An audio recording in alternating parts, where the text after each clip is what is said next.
Assalamualaikum warahmatullahi taala wabarakatuh.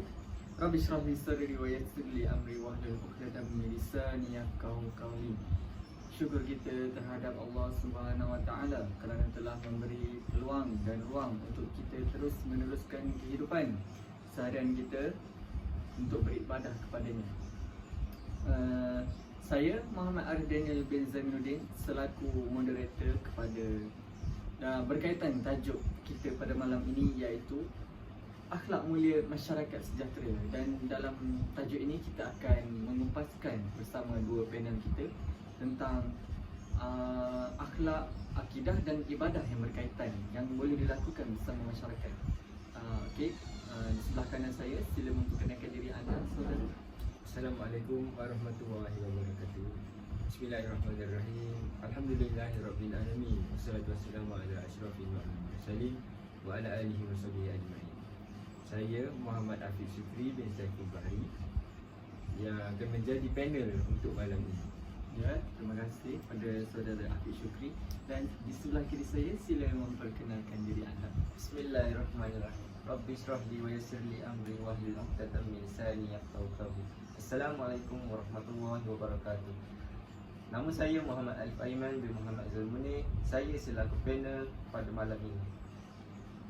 Ya, terima kasih kepada saudara Alif Aiman. Dan tanpa kita melengahkan masa lagi, mari kita bersama-sama mendalami tentang topik-topik yang akan dibincangkan dalam tajuk ataupun tema kita pada malam ini, iaitu akhlak mulia. Maafkan saya, tema kita pada hari ini iaitu akhlak mulia masyarakat sejahtera. Okey, yang pertama kita akan mulakan dengan tajuk akhlak, iaitu mula. Okey, dimulakan dengan pengertian akhlak. Okey, dari akhlak dari segi bahasa berasal daripada perkataan khulq yang bererti perilaku, perangai dan juga tabiat. Okey, manakala dari segi istilah pula, ianya bermaksud ianya bermaksud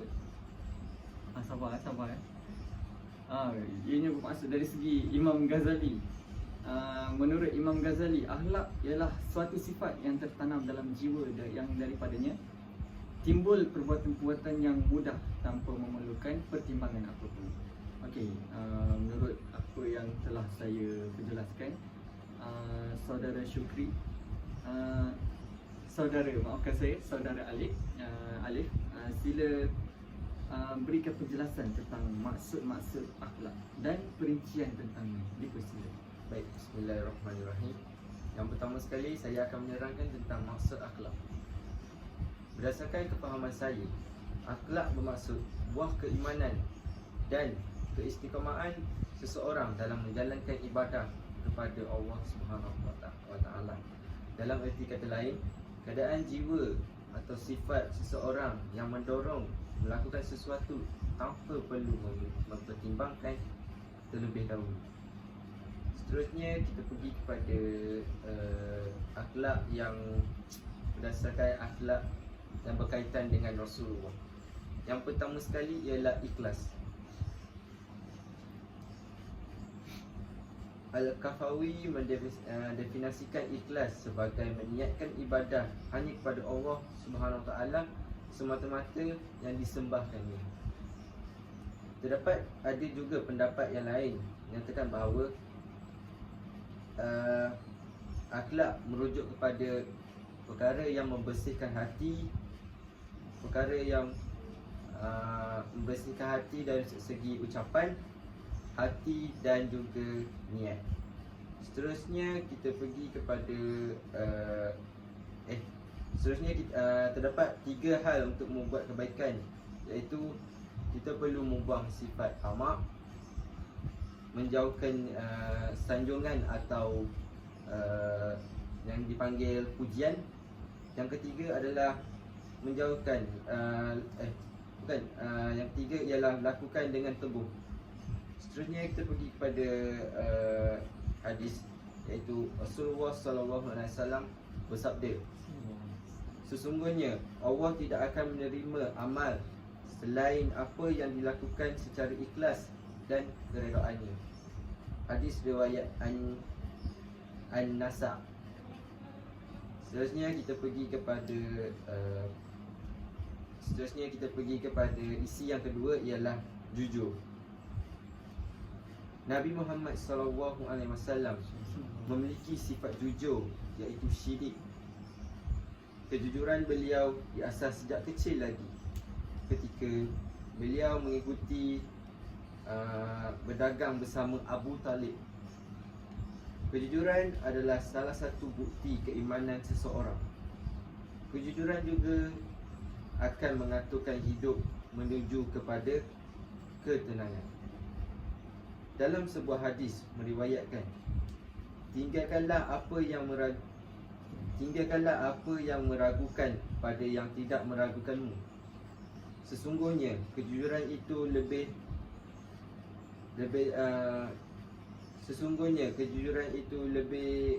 teragung jika jiwa, sedangkan dunia akan menggelisahkan jiwa. Hadis riwayat At-Tirmizi. Yang ketiga adalah amanah, sifat amanah. Amanah adalah akhlak Rasulullah yang paling menonjol. Beliau dikenali sebagai manusia yang jujur dan amanah, baik sebelum diutuskan menjadi rasul maupun setelahnya.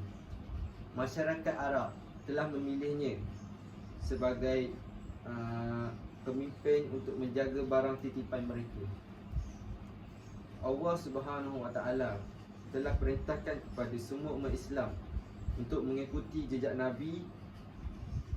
Untuk itu, sebagai umat Islam, kita seharusnya bersungguh-sungguh dalam tunaikan amanah yang telah dititipkan Allah dan ikhlas niat kepadanya. Sebagai rumusannya, kita sebagai umat Islam perlulah mempunyai akhlak yang mulia untuk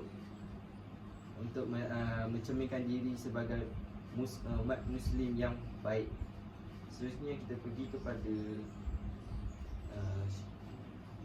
terima kasih kepada panel saudara Alif Aiman kerana telah memberi perkongsian yang begitu dalam tentang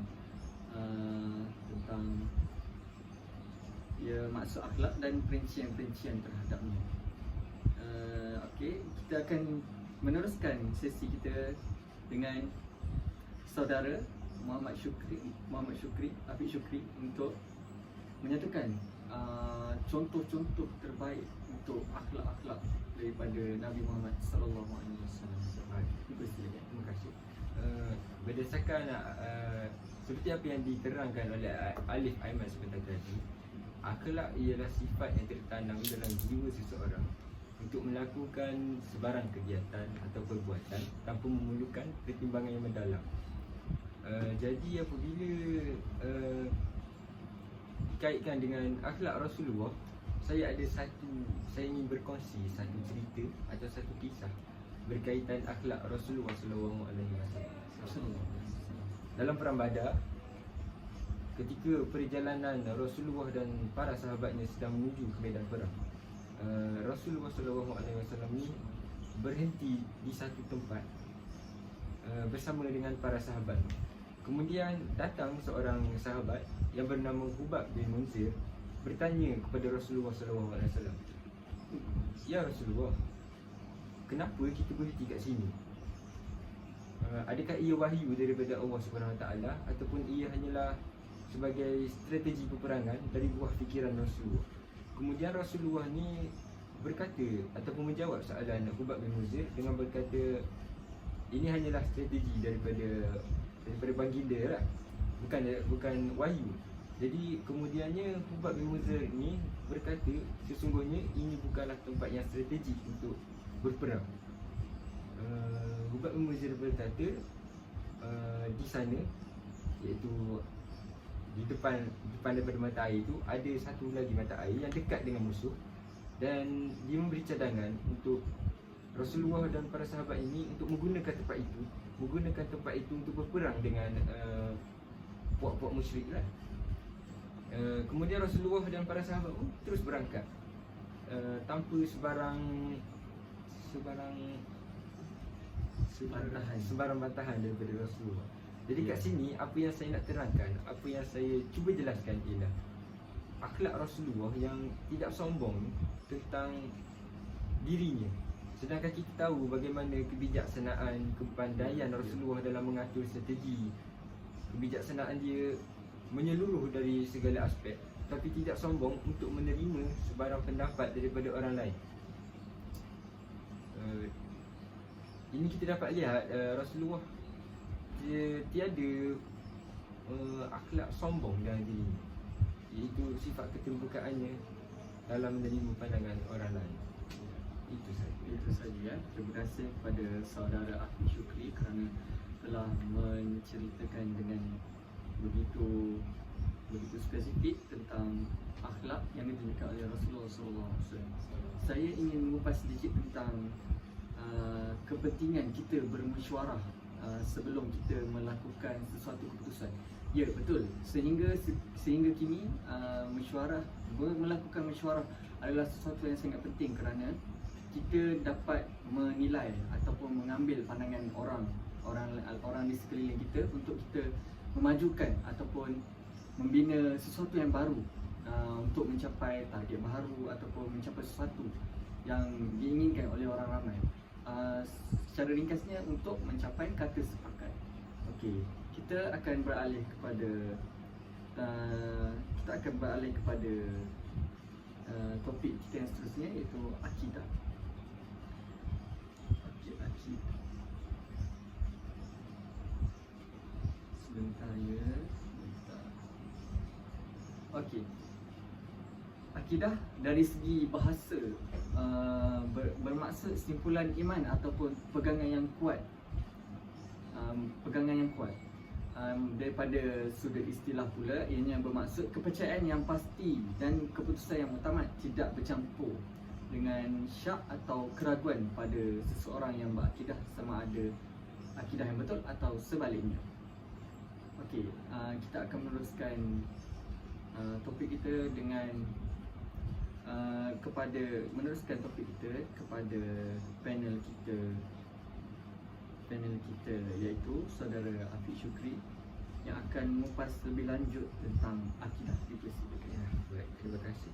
Jadi maksud akidah menurut Islam ialah keyakinan yang teguh terhadap kewujudan Allah Subhanahu Wa Taala serta sifat-sifat kesempurnaannya berdasarkan dalil nakli dan akli.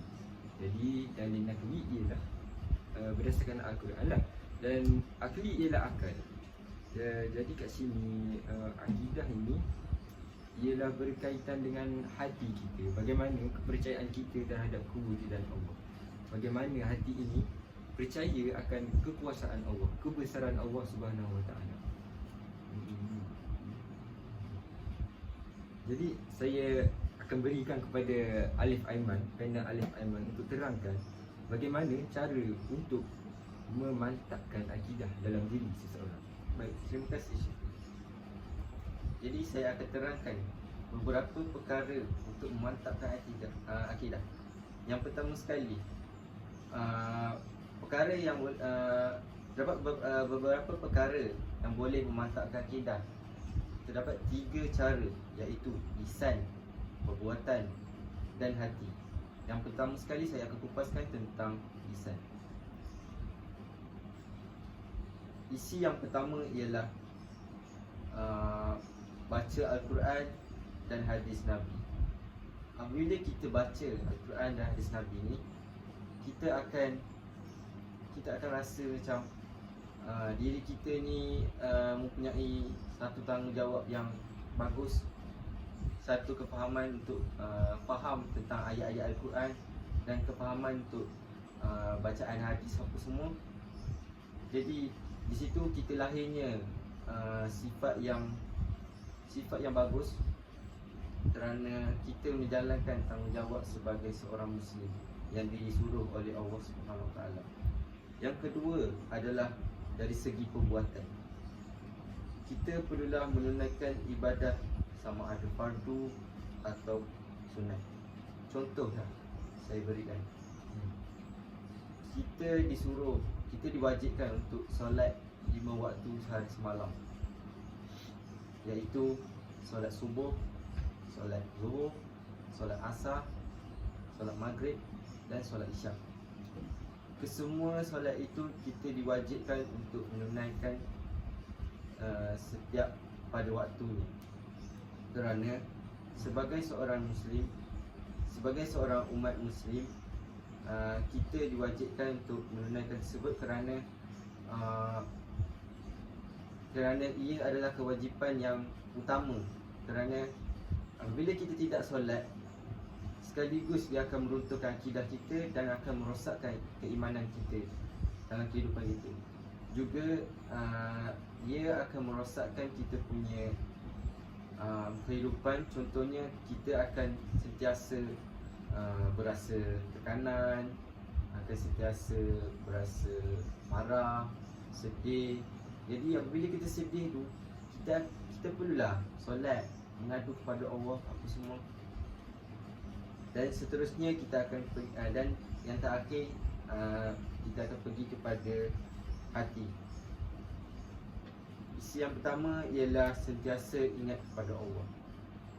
Apabila kita ingat kepada Allah, kita akan sekaligus kita akan mengingati siapakah pencipta kita. Kita berasal daripada mana. Dan yang kedua ialah yakin dengan pertolongan Allah. Apabila kita dalam kesusahan, siapa yang akan tolong kita? Allah, bukan? Allah adalah Tuhan kita. Tiada Tuhan melainkan Allah, yang disebut dalam yang kita ucapkan setiap hari, iaitu syahadah. Syahadah menerangkan tentang kewujudan Allah, dan kita memperakui Nabi itu pesuruh kepada Allah. Dan yang terakhir sekali ialah ikhlas membuat kebaikan dan cegah keburukan. Apabila kita membuat kebaikan, kita sekaligus akan mendapat pahala daripada Allah. Dan apabila kita cegah daripada keburukan, kita akan terhindar daripada perbuatan-perbuatan yang keji, seperti menindas anak-anak yatim, kita memfitnah kepada orang lain dan membuat jahat kepada orang lain.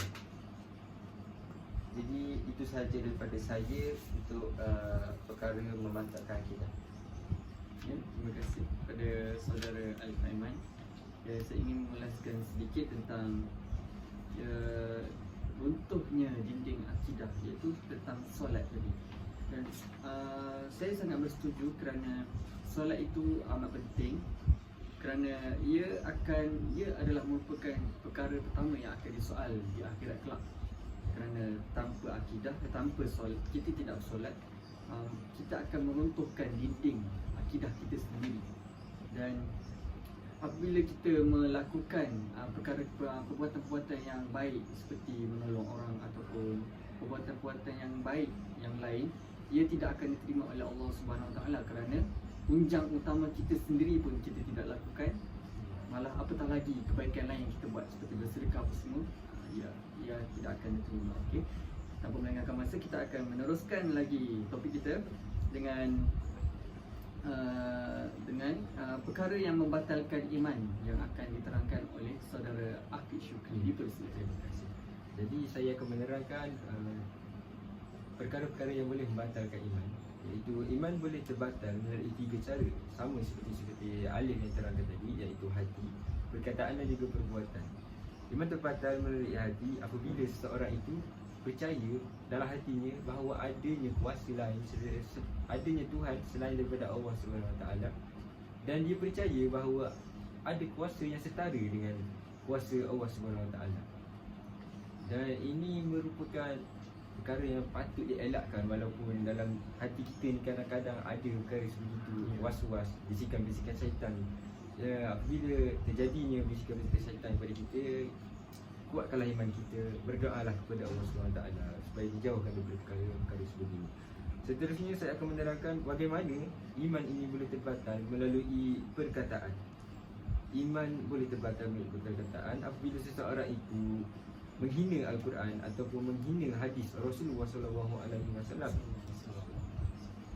Seterusnya mereka mendakwa undang-undang ataupun hukum-hukum yang telah ditetapkan oleh Allah dalam Quran itu adalah lapuk ataupun ketinggalan zaman untuk pada zaman hari ini. Sedangkan kita sebagai umat Islam haruslah beriman dan percaya bahawa Al-Quran itu sentiasa relevan sehingga hari akhirat. Kita harus beriman kepada Al-Quran sehinggalah hari kiamat kelak. Dan yang ketiga iaitu bagaimana iman boleh terbatal melalui perbuatan. Contohnya seseorang itu melakukan ritual agama lain seperti menyembah berhala, menyembah dukun-dukun Cina, sihir, pergi berjumpa bomoh dan seumpama dengannya lah. Jadi kita sebagai umat Islam haruslah memperkuatkan akidah lagi-lagi di akhir zaman ini. Kita tahu bagaimana fitnah akhir zaman mudah tersebar melalui media, melalui akhbar dan semuanya lah. Jadi pesanan saya kepada semua, kuatkanlah akidah, perbanyakkan ibadah dan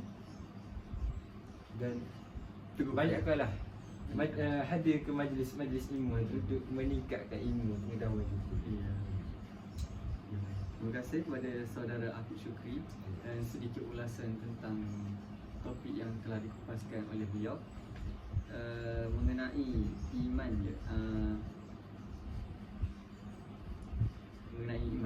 iaitu pada masyarakat hari ini kita dapat lihat yang terdapat banyak penggunaan gurauan-gurauan yang tidak sepatutnya berlaku, yang berkaitan dengan agama, yang seperti contohnya apabila ada seorang itu menyanyi. Yang ini contoh yang paling mudah kita dapat lihat. Apabila ada seorang itu menyanyi dan ada orang ataupun rakan-rakan yang mendengar dan dia akan mengatakan, kau jangan menyanyi, kau janganlah menyanyi, nanti akan hujan. Ini sangat contoh yang tidak baik, contoh yang memang sangat tak baik, kerana ia akan mensyirikkan Allah, yang akan ia akan macam kita faham bahawa Allah yang menurunkan hujan dan bukannya dia yang menurunkan hujan. Tiada siapa yang menurunkan hujan kecuali Allah Subhanahu Wa Taala. Itu yang kita dapat faham. Dan perkara sebegini perlulah dielakkan daripada masyarakat, kerana kita ingin mewujudkan masyarakat yang sejahtera, yang hanya beribadah kepada Allah Subhanahu Wa Taala. Dan itu merupakan sedikit sebanyak yang saya kongsikan, dan kita akan teruskan dengan apa yang telah saya sebut tadi, iaitu tentang ibadah. Ibadah ini merupakan sangat penting dalam diri semua orang, dalam diri masyarakat, kerana ibadah merupakan tunjang utama kepada akidah dan juga akhlak. Kerana apabila apabila kita tidak melakukan ibadah, maka akidah kita juga akan rosak dan juga akhlak kita pun tidak akan bermakna apa-apa, kerana kita tidak mengabdikan diri kepada Allah Subhanahu Wa Taala. Okey, jadi kita akan meneruskan sesi kita untuk mengupas lebih lanjut tentang ibadah yang akan dikupaskan oleh saudara Afiq Syukri tentang definisi ataupun maksud ibadah. Dipersilakan. Okey, ibadah menurut Islam bermaksud pengabdian diri kepada Allah SWT melalui anggota badan dan lisan dengan rendah diri dan ikhlas berpandukan Al-Quran dan As-Sunnah. Menurut Imam At-Tabarani, maksud ibadah ialah ketundukan pada Allah dengan menjalankan ketaatan dan merendahkan diri kepadanya dengan kepasrahan. Menurut Imam Ibnu Taimiyah pula, ibadah merupakan sebutan yang mencakup semua yang dicintai dan diredai Allah berupa perkataan dan perbuatan, baik zahir ataupun batin. Jadi kat sini apa yang kita faham, ibadah ini ialah perbuatan yang kita buat untuk mendapatkan keredaan Allah. Allah Subhanahu Wa Taala berfirman dalam surah Az-Zariyat ayat 56, wa ma khalaqatul jinna wal insa illa liya'budun, yang membawa maksud, dan ingatlah aku tidak menciptakan jin dan manusia melainkan untuk mereka menyembah dan beribadat kepadaku. Jadi di sini Allah mementingkan kepada hamba-hambanya untuk beribadat kepadanya, dan tujuan kita untuk berada di dunia ini adalah untuk beribadah kepada Allah Subhanahu Wa Taala. Dan juga ibadah ini mempunyai dua jenis, iaitu ibadah khusus dan juga ibadah umum. Ibadah khusus ialah ibadah yang telah ditetapkan oleh syariah mengenai cara, rukun, dan semua ini tidak boleh diubah oleh manusia zaman sekarang, kerana ia telah ditetapkan di dalam Al-Quran, ditetapkan oleh Rasulullah, bagaimana Rasulullah melakukan ibadah seperti solat, seperti puasa, sahur pada subuh, berbuka pada maghrib, tidak boleh diubah pada hari ini, berbuka pada isyak ke, berbuka pada asar ke, Masih dikekalkan. ya masih dikekalkan dan perlu kita kekalkan itu. Seterusnya kita juga ibadat ini mempunyai ibadat umum. Ibadat umum ini ialah ibadah untuk menunaikan hak sesama manusia dalam kehidupan sehariannya. Kalau ibadah khusus ialah bagaimana manusia menunaikan hak Allah, kita dengan Allah. Contohnya solat, hanya kita dan juga Allah. Al-Quran, hanya kita dengan Allah. Kalau ibadah umum seperti saya ambil contoh, iaitu belajar di sekolah, berniaga, bercakap jujur, tolong menolong, munakahat, iaitu perkahwinan. Itu berkaitan dengan hubungan sesama manusia. Bagaimana kita berbuat baik ataupun melakukan kebaikan kepada sesama manusia sendiri. Jadi untuk mengaitkan tajuk kita pada malam ini, ibadah dengan akhlak mulia masyarakat sejahtera. Ya. Jadi saya ambil contoh ibadah walimatul lurus, iaitu kenduri selepas berkahwin. Tujuan melakukan walimatul lurus ialah untuk menghebahkan perkahwinan kita, untuk mengelakkan fitnah orang-orang kepada kita apabila kita bersama dengan isteri kita lah. Jadi kat sini kita nak terangkan bagaimana kenduri ini boleh merapatkan silaturahim atau melahirkan masyarakat yang sejahtera dalam kehidupan masyarakat kita, iaitu dengan menjemput saudara mara kita, menjemput jiran tetangga kita untuk datang bersama ke kenduri itu. Jadi di sini sudah jelas, dah pasti akan mewujudkan suasana yang suasana yang harmoni dalam majlis kenduri itu sendiri. Kita teruskan kepada contoh-contoh yang lain. Ya. Bagaimana? Terima kasih Syukri. Baiklah, saya akan mengupas sikit tentang ibadah khusus dan ibadah umum. Ibadah khusus membawa maksud kepada perkara yang wajib yang dilakukan oleh orang Islam sebagai satu cara mengabdikan diri kepada Allah. Ibadah khusus ni ada banyak jenis.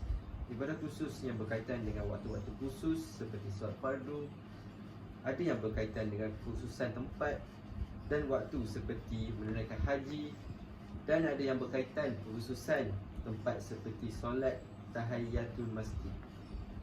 Baik, seterusnya saya akan pergi kepada ibadah umum pula. Ibadah umum pula adalah segala perkara atau amalan selain daripada kumpulan ibadah khusus di atas di mana ia dilakukan semata-mata untuk mencari keredaan Allah Subhanahu Wa Taala. Ini termasuklah seluruh perbuatan manusia dalam kehidupan sehariannya. Ibadat-ibadat yang tidak berkhususan atas bersifat mutlak yang diamalkan selagi tidak ada dalil-dalil yang mengharamkannya untuk dilaksanakan pada tempat-tempat yang tertentu. Boleh teruskan dengan contoh-contoh ibadah. Aktiviti untuk mengaitkan bagaimana ibadah ini boleh mewujudkan masyarakat yang sejahtera. Baik, terima kasih Encik Syukri. Contoh-contoh ibadah yang boleh saya bagi ialah kita perlulah pergi ke masjid, Ya, menunaikan solat berjemaah. menunaikan solat berjemaah. Isi yang kedua adalah kita perlulah bersedekah, tidak kira nilai dia. Lepas tu yang ketiga, yang terakhir adalah bersalaman dengan jiran-jiran kita. Ya. Ya, terima kasih kepada saudara Alif Aiman yang sangat berkarisma orangnya, dan kita akan meneruskan lagi. Saya akan mengulas sedikit tentang apa yang diperkatakan oleh saudara Alif Aiman tentang pergi ke masjid. Pergi ke masjid untuk solat berjemaah bukan sunnah yang dituntut, kerana orang yang pergi ke masjid merupakan 7 golongan yang berada di bawah naungan Allah Subhanahu Wa Taala di akhirat kelak. Ya. Dan contoh yang dapat saya berikan tentang ibadah adalah iaitu akikah. akikah ini ibadah akikah ini sangat penting dan ianya dilakukan sebagai penerangan, ini dilakukan semasa hari kelahiran bayi. Ianya dilakukan pada hari ke-7, 14 ataupun 21 dan sekiranya 21 setelah kelahiran. Dan apabila ibu bapa tidak dapat melakukan ibadah akikah ni pada hari-hari tersebut, mereka juga boleh melakukan aktiviti ibadah ini ketika bayi itu belum ataupun anak mereka itu sebelum balik lagi. Dan apabila bayi mereka telah ataupun anak mereka itu telah balik, mereka akan melakukan aktiviti akan melakukan ibadah korban untuk menggantikan ibadah akikah. Dan itu saja yang dapat kami bertiga kupaskan tentang ibadah tentang tajuk kita, iaitu akhlak mulia masyarakat sejahtera. Izinkan saya. Izinkan. Jadi saya sini ingin merumuskan bagaimana akidah, akhlak dan juga ibadah yang mantap dapat mewujudkan masyarakat yang sejahtera yang kena pada tajuk kita, iaitu akhlak mulia masyarakat sejahtera. Ya. Saya teruskan. Yes, Teruskan. Okey, rumusan yang dapat saya buat tentang akhlak mulia masyarakat sejahtera, iaitu tema kita pada malam ini, iaitu kita perlulah ataupun masyarakat perlulah mengamalkan sunnah-sunnah dan segala yang dituntut oleh Nabi Muhammad SAW, dan juga kita perlulah berpandukan kepada Al-Quran dan Al-Sunnah untuk mewujudkan masyarakat yang sejahtera dan harmoni itu sendiri. Kerana kita tahu pada masyarakat pada akhir zaman ini kita diuji dengan pelbagai musibah dan juga ujian yang sangat berat, dan kita tahu yang kita punya masyarakat ni sudah banyak terikut kepada pro-barat. Kita panggil pro-barat, dan tidak lagi mengamalkan prinsip-prinsip yang telah dinyatakan di dalam Al-Quran dan diajarkan oleh Islam itu sendiri. Dan itu sahaja yang dapat kami bertiga kongsikan, saya sebagai moderator dan Ali sebagai panel, Syukri sebagai panel. Terima kasih dan terima kasih kerana menonton, dan Assalamualaikum warahmatullahi taala wabarakatuh. Assalamualaikum. Audio Jungle.